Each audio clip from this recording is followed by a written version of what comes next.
So thank you to the incredible members of my cabinet. They're doing a phenomenal job. Everybody pretty much agrees to that, including our newest member, Secretary of Homeland Security. One thing we're very disappointed, I'll say it publicly, we're very disappointed with NATO because NATO has done absolutely nothing. And I've always said, 25 years ago, I was somebody that wasn't a politician, but I was always involved in politics and I understood politics. I said 25 years ago that NATO's a paper tiger, but more importantly, that we'll come to their rescue, but they will never come to ours. And I want you to remember that we said this. They didn't come to our rescue. Now they all want to help. When they're annihilated, the other side is annihilated, they said, we'd love to send ships.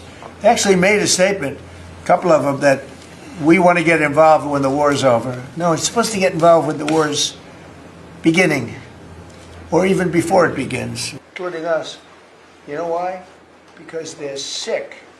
We never really had very much support. You know, we spend trillions of dollars supporting countries, and this is Little League. This isn't the big league deal. This is sort of Little League pool for us. This was look, we decimated them in a period of a week. In the first week, it was over.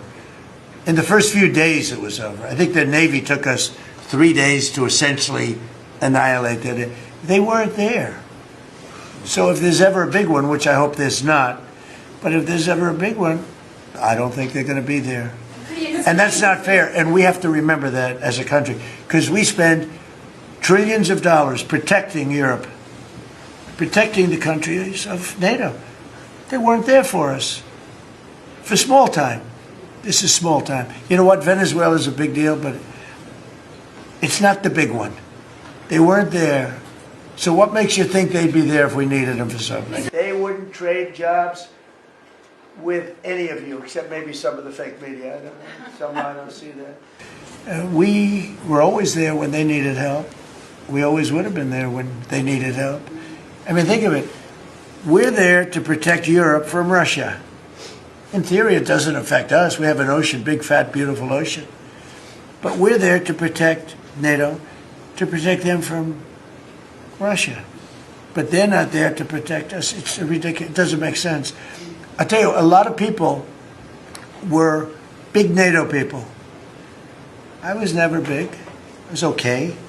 I got them to pay 5%. By the way, they haven't paid it yet. You know that. You know, I got them to pay 5% from 2% to 5%. They didn't pay it yet. I got them to pay up to 2% because they weren't paying the 2%. Then I got them to pay 5%, which they should be at. And we had a lot of, oh, that was great, great. Oh, only Trump could do it. But the problem is they haven't paid. Because if you look at the numbers, they haven't paid yet. So we were there for them, but they were not there for us. Did we need them? No. I never thought we needed them. I was more doing a test. I said, I really would love to have you come up. Bring your boats. You can sail through the beautiful Hormuz Straits, and you can protect people that are being shot at. They didn't do it.